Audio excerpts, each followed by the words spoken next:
Yeah, I'll react to that, sure. Hey guys, let's learn English or language. Languages are fascinating. All right, let me restart there. Tracing English as far back as possible. Preemptive like Rob Words. Original link to the video from Rob Words. Top of the description, as always. I find language fascinating. I find a lot of things fascinating, as you might be able to tell if you've seen a few of my videos. But something about it just... I find it fascinating in the same way I find evolution fascinating. Because they seem to work in a similar manner. And just... like they seem to rely on the same factors. Isolation, how the land, topography, success in warfare and stuff like that. I love learning about language. Let's go. English back. Hope everyone's doing well. Really far. Not just through Middle English Latin? and Old English, but way back, thousands of years. Allow me to introduce you to English's oldest ancestor. Welcome to another Rob Words. This is the English language's family tree, and as we trace it back, we essentially go further back in time. English sprung out of the West Germanic languages, the same as modern Dutch. It makes so much sense that English is most closely related to Dutch. Whenever I hear Dutch people speak English, there is so much less of a hint of accent, so much less of an accent than when I hear other people with other native languages speak English. And just when I hear Dutch, I don't understand anything, but it sounds similar. So that makes sense. And German. But the West Germanic languages share a common ancestor with all the other Germanic languages, like the Scandinavian languages and Gothic, which is extinct now. An ancestor that gets called Proto-Germanic, a language that was theoretically spoken by a single group of people who would eventually go on to become the Swedes, the Germans, the Dutch, the English, and more. But can we go even further back than that? Yes, we can, because linguists believe that an even older language is not only the shared ancestral language of us English speakers and all of the Germanic peoples, but also speakers of the Romance languages, the Celtic languages, the Slavic languages, the Baltic languages, of Albanian, of Armenian, and of Greek. Latin, an ancestor shared Greek. Not just by almost all of the European languages, but also of Asian languages like Hindi and Pashto and Kurdish and Farsi and Bengali. Just look at this map. Languages that developed as far west as in Iceland and as far east as in India are thought to share a single common ancestor. And that ancestor... It seems like the same thing as the spread of the Caucasus peoples, where you get the word Caucasian from, which was around the Caucasus Mountains and kind of spread in a similar fashion, it seems, which would make sense. Yeah, a thought to... So I'm assuming this is kind of the birthplace area of these languages. Big difference between I love learning about like biological evolution. I think it's fascinating. Similar reason I like learning about languages, but whereas with evolution, where everything kind of has to be tied back to a common ancestor, language is essentially just sounds from your mouth that mean things that can easily... that you don't need a common ancestor to have a language, you know, right? And I'm sure some words are just going to stick, but you don't have to hold on to them. share a... So I'm sure there can be a lot of words and things that are specific to one area or another, despite it having a common origin. Does that make sense? single Iceland and as Maybe I far didn't make east as sense. in India are thought to share a single common ancestor. Hungary that and ancestor is known Finland. as Proto-Indo-European. Humanity first caught the scent that would lead us to Proto-Indo-European as much as 2 millennia ago. Sorry, I believe, you see how it leaves out Hungary and Finland. I believe those are Uralic languages, which I would assume comes from the Ural Mountains. So maybe these are more Asian steppe language origins, whereas the Proto-Indo-European languages are more Caucasus origin. As Proto-Indo-European. Humanity first caught the scent that would lead us to Proto-Indo-European as much as 2 millennia ago. In the 1st century BC, a Greek scholar called Dionysius of Halicarnassus suggested that Latin might actually be a mixture of Greek and other languages. He was actually trying to prove that the Romans were in fact Greeks, which was nonsense, but he was right that the two languages were more closely related than had been previously thought. However, it took us many, many centuries more to eventually start joining up the rest of the dots and to see that the links weren't limited to just southern Europe either. One of the leading figures in this was a fellow called Sir William Jones, a Brit living in India who'd studied Latin and Greek and now found himself taking an interest in Sanskrit, a language that holds a similar historic and prestige position in South Asia to Latin in Europe. He not only adored Sanskrit, but also felt he'd picked up on something that should have been obvious. In 1785, he wrote, "The Sanskrit language, whatever be its antiquity, is of a wonderful structure, more perfect than the Greek, more copious than the Latin, and more exquisitely refined than either, yet bearing to both of them a stronger affinity, both in the roots of verbs and in the forms of grammar, than could possibly have been produced by accident." Intriguing. Go on. So strong indeed that no philologer could examine them all three without believing them to have sprung from some common source which perhaps no longer exists. Can three languages with a lot of common words and structure to words and sentences have different origins, but through trade and interaction took on similar words later on? So doesn't that not necessarily mean they must come from the same thing? It could just mean over the millennia they sort of agreed or kind of just de facto some words. There it is. He's doing it. He's describing Proto-Indo-European. And he went a little further too, saying there is a similar reason, though not quite so forcible, for supposing that both the Celtic, though blended with a very different idiom, had the same origin with the Sanskrit, and the Old Persian might be added to the same family. Weird use of the there. Anyway, Sir William wasn't the only linguist to make an observation along these lines, and he certainly wasn't the first to link Sanskrit with Old Persian. But from then on, this idea of a common ancestor linking languages across two continents is established, with the Germanic languages also included, and therefore English. This great-grandmother tongue was given a handful of different names. Some scholars called it Japhetic, a biblical reference to one of Noah's 3 sons who's supposed to have fathered the 3 divisions of humanity. Others called it Aryan, but that term fell out of favour sometime around the 1940s. It is hard to imagine why. It does, however, still get used, by the way, to describe a smaller family of languages safely far away from Germany. The new linguistic superfamily was also termed Indo-Germanic in early descriptions, a name that describes the wide geographical spread from as far south and east as India and as far north and west as northern Europe. And indeed, it's still called Indo-Germanic in German. It's Hold on. Hold up.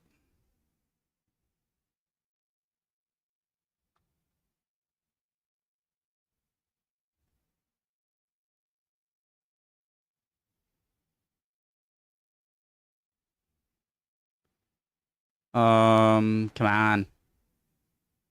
Spread of Caucasian people. At this point, I'm just trying to find... Look, at this point, I'm just trying to find a map that suits my own interests, so I'm just going to give up on this. Because even if I find one, then... Never mind. I was going to try and show... I've seen, like, spread of, like, Caucasian... like genetic imprint in certain people, and it looks like a very similar map. Indeed, as far. But then as I'm looking, I'm seeing a bunch of maps that I'm not accepting, and eventually just going to look for the one that kind of validates my statement, which I'm just going to stop there. So south and east as India, and as far north and west as northern Europe. And indeed, it's still called Indo-Germanic in German. It's Indo-Germanisch. But linguists writing in English, at least, eventually settled on describing it as Indo-European, and the original language as Proto-Indo-European. Proto is a Latin prefix meaning earliest or original. So how similar are all the many languages that come under that massive Indo-European umbrella? Are they similar enough that, say, an English speaker way over in Western Europe could understand Sanskrit from over in India? Probably not, right? Well, you'd be surprised. Let's take those two examples and throw in Latin for the sake of further comparison. Now, these are the numbers 1 to 10 in those three languages, and though the similarities aren't always obvious, they are very much there. Just look at 2, for example. 2, duo, and dve. They are so similar, particularly when you bear in mind that t and d are produced in a very similar way in the mouth. You just wiggle your vocal cords to turn a t into a d. Try it. T, d, D. d. See? Check out 3 as well. My attention immediately went to 7. It just... And then I was going to say, oh, September, like the 7th month. It's not the 7th month, it's the 9th month. But yeah, all right. Tres, and trini. There is clearly a pattern there. I honestly think an English speaker could hear the words ekam, dve, trini and recognize that the other person is counting to 3. And they're doing so in Sanskrit. Look at sexy 6, 2, and 9, nowem, nava. It's amazing, right? And these similarities simply don't exist between Indo-European languages and non-Indo-European languages, even when they're on each other's doorsteps. Finnish is not an Indo-European language, despite being surrounded by them. And its numbers 1 to 10 bear no resemblance whatsoever to those that are. And it's in universal concepts like numbers that these similarities between the languages really shine through. With stuff as basic as numbers, I'm sure that's where you'd want to go to see what languages might be far removed but still have a common ancestor, and something that you're clearly going to is going to be extremely useful for describing something in any sort of civilization, and therefore be the first words to be agreed upon. It would make sense that you would share some with even your most distant language cousins like Sanskrit and English. Perhaps the shiniest of them is the word sun.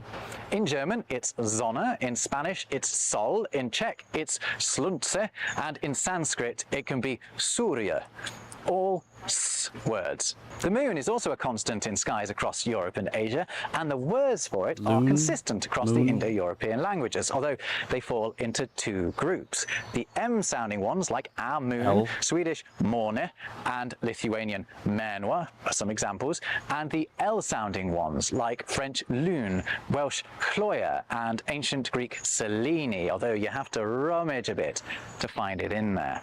Now, I don't know if you've ever tried to learn one of these European or Asian languages, but this idea that they're all related to English, I think, makes it a whole lot less daunting, because you know that there are patterns of similarity to be found. I highly recommend trying to learn another language, and I recommend starting your language learning journey with Babbel, who've kindly sponsored this video. Babbel. I took 7 years of Spanish. 6 years. Didn't learn that much. I wasn't a great student, all right? I find this stuff fascinating. Obviously, I'm not well educated on it, especially not, like I'm assuming his name is Rob, is. So I find it fascinating, but definitely if you find some faults in my logic, I wouldn't be surprised. And I encourage anyone pointing it out for sure. And if you're interested in this and you heard it here, guys, please make sure to use the links and promo codes from Rob Words.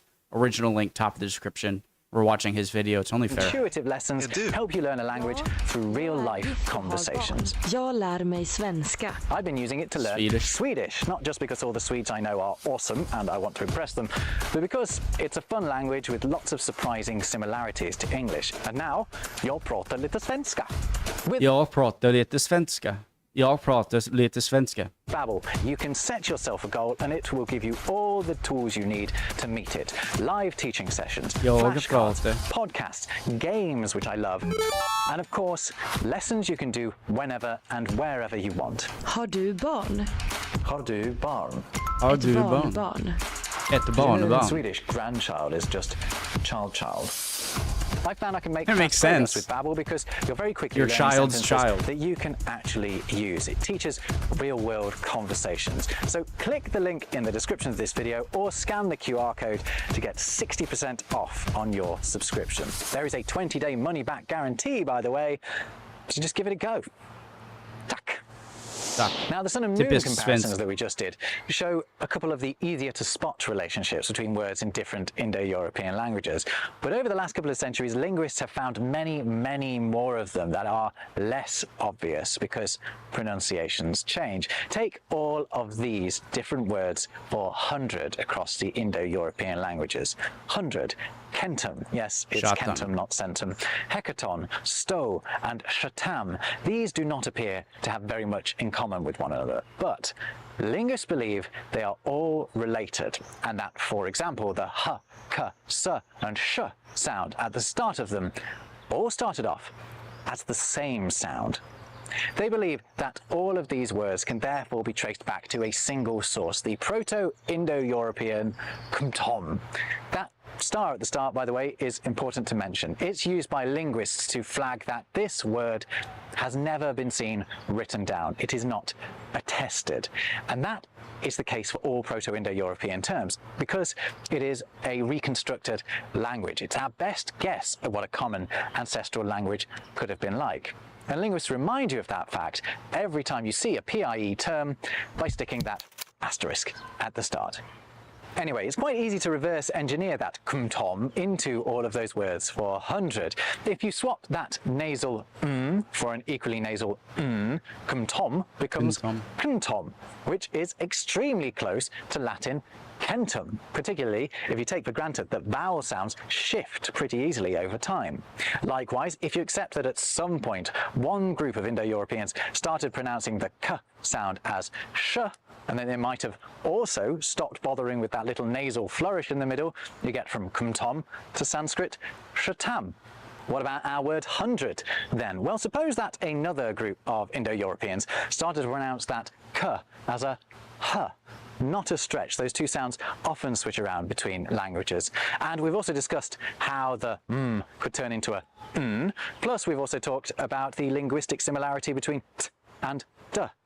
Drop the because humans do tend towards the lazy, and you get hund. And do you know what the Old English word for 100 was? Hund. Tell me that isn't satisfying. It is, but I think to someone who's less knowledgeable about language stuff like me, it really seems like you're changing. I'm not saying like this is my overall belief. I see what he's doing and it's fascinating, but a lot of it, I feel like someone especially new to learning about languages is just like you're changing everything. You know, it's like, well, if you change everything around in two, like I can get two completely unrelated languages and get the two words, and I can be like, oh, switch this, and now look, they're similar. And so I'm not saying that, oh, this is all bullcrap then. No, I'm just saying it. I think you have to have a better understanding of how the letters are being switched and why it's not just random, like you're just trying to make something sound similar. Does that make sense? And what we've just done there is the perfect inverse of what linguists have done to try to reconstruct Proto-Indo-European. They've looked for patterns of sound change between languages among words with similar meanings, then recreated what they think would have been the common original sound. So a lot of the sound variations we saw with the words for 100 are also present in different words for heart. Look at how between all of these we again see that same pattern of h, k, and s sounds at the start, like as well as cardiology. Switching around of t's and d's in the middle or at the end. So historical linguists looked at all of those words together and concluded that the common denominator, the common ancestor in Proto-Indo-European must have been something along the lines of chord or k. heard. Through the same process, they hypothesized the Proto-Indo-European for father, from which Latin pater is also descended, as well as Irish hair and Old Persian pita, and many, many others. They worked out the PIE for mother too, and for brother, and for head. It sounds like he's saying the name Peter in a New England, Rhode Island accent. Peter. They worked out the PIE and Old Persian pita, and Pita. many, many others. They worked out the PIE for mother too, and for brother, and for head, and for foot, and for mouse, and for goose, and for many, many, many more. But as well as pronunciations changing over time, meanings of words change over time too. So you find that words that no longer mean the same thing across the Indo-European languages share a single Proto-Indo-European root. Take, for example, this term from PIE, wade. It is the theorized origin of the English word wit, meaning intelligence. But it is also the origin of Latin videre, meaning to see, a Sanskrit word meaning found, and the Lithuanian for face. So how can that be? Well, it isn't actually that much of a stretch to link the concepts of seeing and knowing. In English, to see something can mean to understand it, right? You see?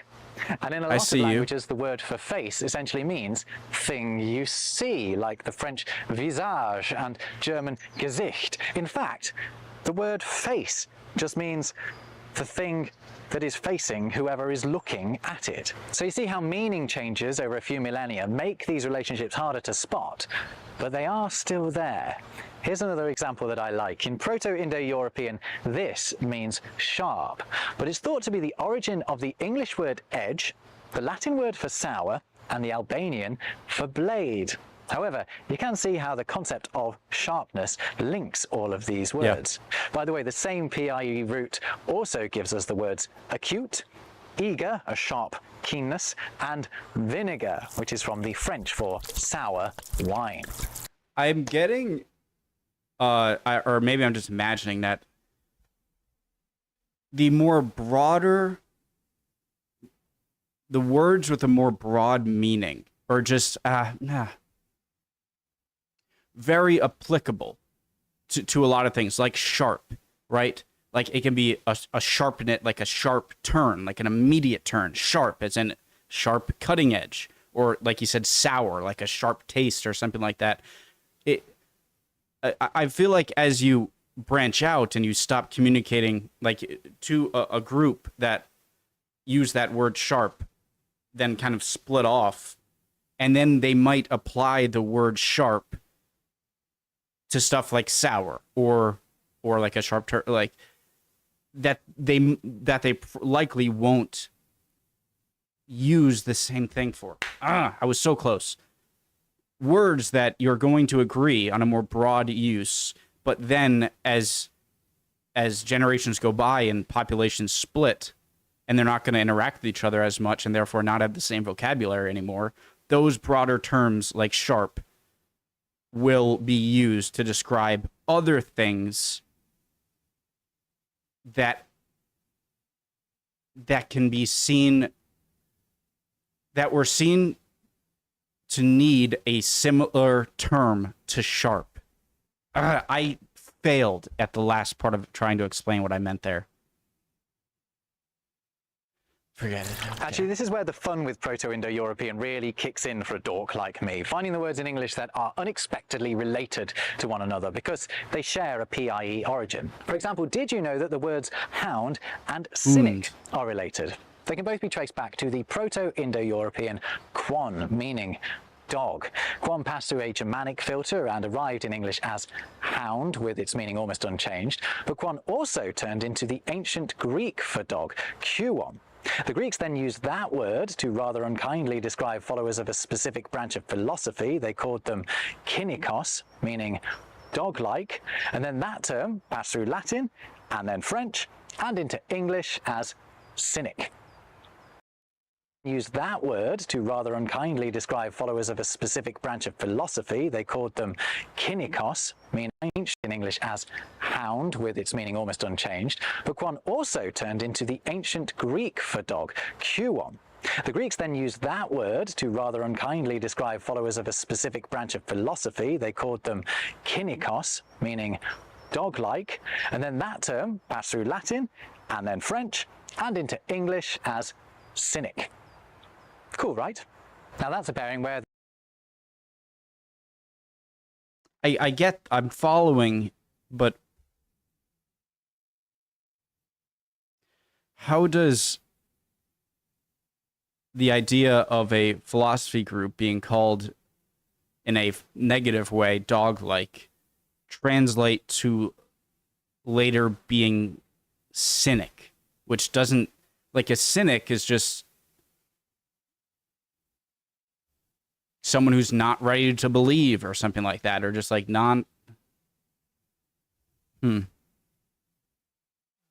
the two meanings are very different, but there are a shed load where you can kind of see how the concepts are linked. One sec, guys, be right back. Sorry, guys, back. For example, head, but there are a shed load where you can kind of see how the concepts are linked. For example, head has the same Proto-Indo-European root as the word chief, the PIE caput. Along the Germanic branch, it became shavod in Old English, which became head in modern English. And along the Italic branch, it became caput in Latin, chef in French, and chief in English. The same root also gives us chapter, capital, captain, cape, and cap too. Another to get our teeth into is the pairing of tooth and dental. We know that the words obviously have related meanings, but I don't think it's obvious that they actually share the same root. Excuse the pun. They both originate in this PIE term. Pedal and foot share a Proto-Indo-European ancestor as well, as do the words tongue and language. So speaking of both, how would the Indo-Europeans, those early folk probably living somewhere around the Black Sea at the nexus of Europe and Asia, how would they have got their tongue around this extraordinary language? What did Proto-Indo-European sound like? Well, no one alive has ever heard Proto-Indo-European being spoken by a native speaker. Indeed, even based on the most conservative estimates, no one born within the last 4,500 years could have heard it either. However, plenty of people have attempted to represent what it could have sounded like, and you'll find lots of examples of people doing it here on YouTube. Check out this excellent one from the Quellant YouTube channel.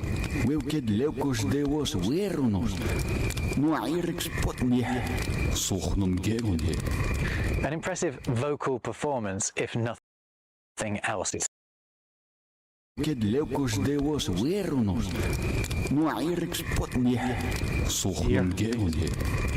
impressive vocal performance, if nothing else. It sounds like a sort of cross between Spanish and Swedish. And Slavic. In Russian or something. It sounds surprisingly modern, doesn't it? And why shouldn't it, right? It's a the sound. The human brain hasn't changed and our mouths work the same. We would have still had the capacity to speak a complex language back then. By this logic, though, what is Indo-Europeans? Where did Indo-European come from? Like, how old is language itself? And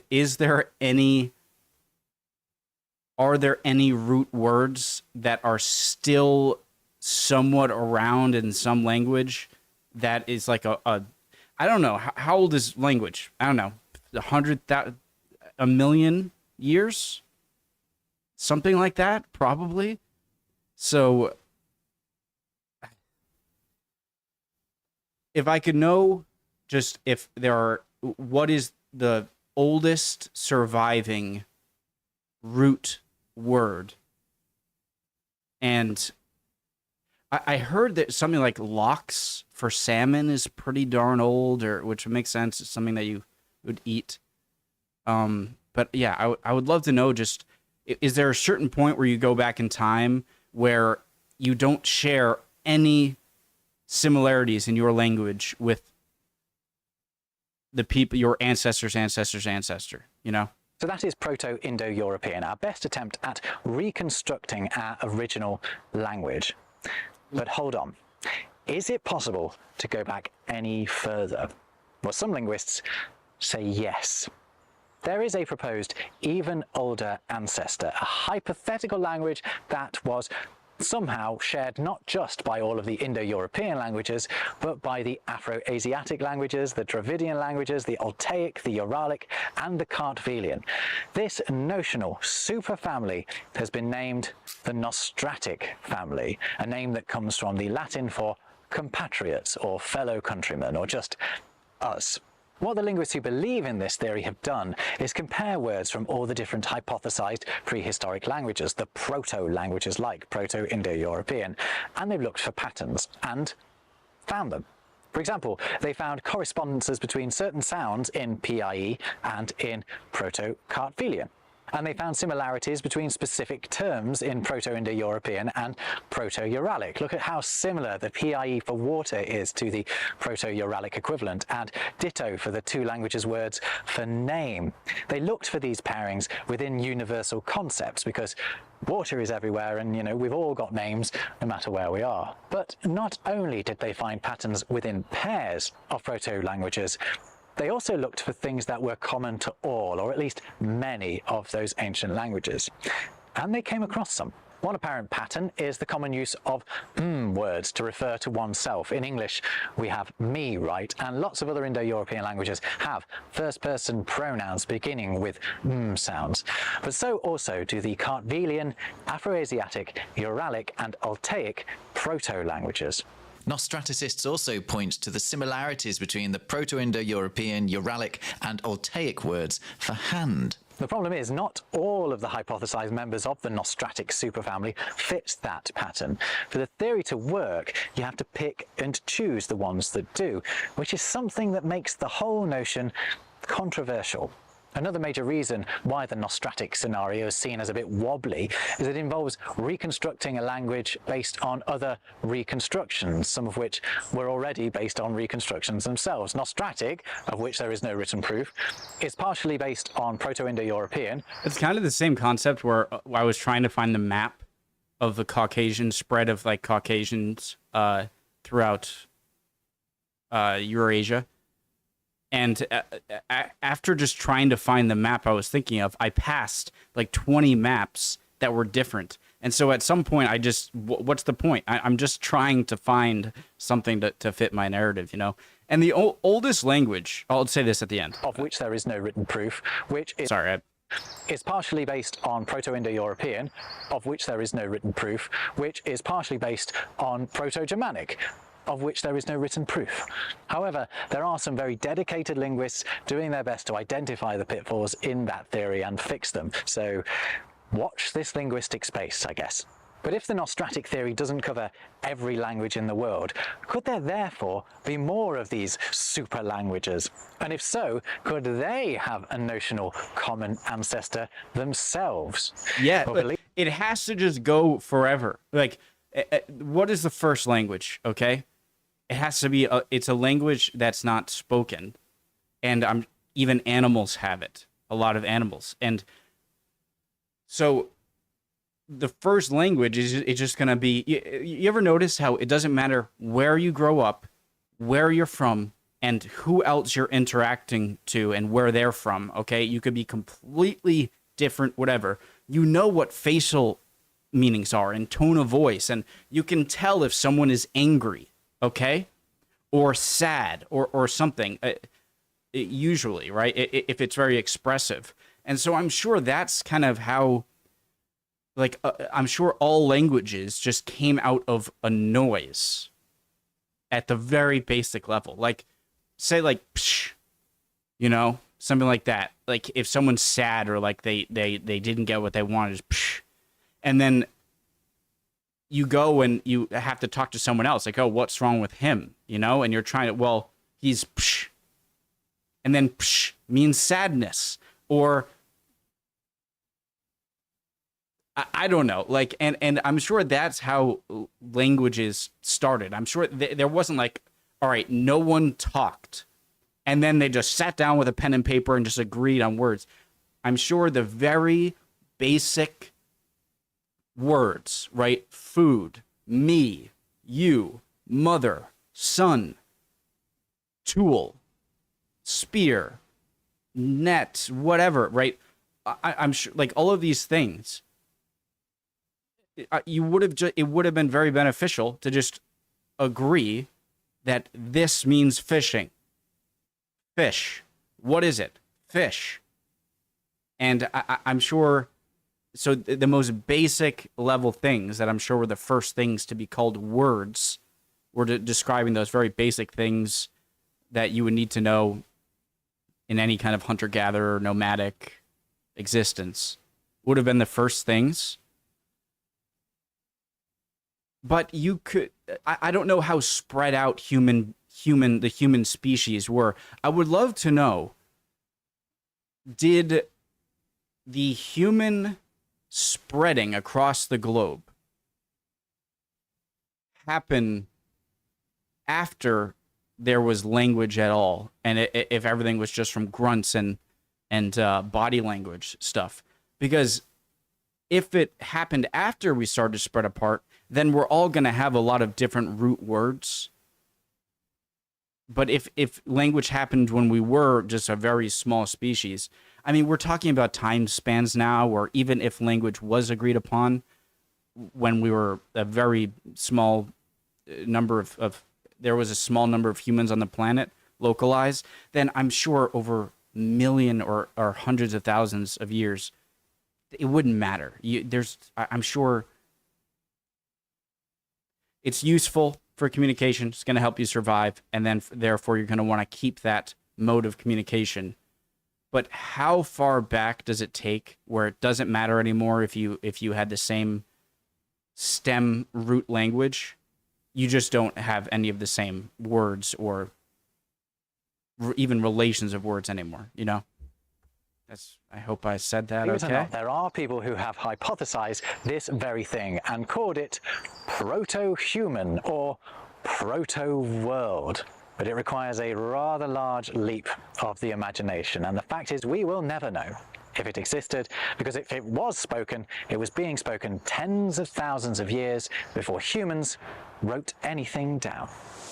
However, I have done my best in this video to explain the very earliest origins of English. If you have enjoyed it, I think you'll like this video too. And I also think you'll enjoy my wordy, nerdy podcast, Words Unraveled, which you can watch here or just download wherever you get your podcasts. I'll catch you in whatever you choose to watch or listen to next. Cheerio. Cheerio. Awesome. It's great. Rob Word's great channel. I find this stuff fascinating. I jumbled my words a lot, ironically, in a language video. I didn't communicate very well, I think, but hopefully you got the gist of some of my questions or thoughts that I'm always curious to see any comments on. So love y'all. Hope you're all doing well, and hopefully I'll see you next video. Bye, guys.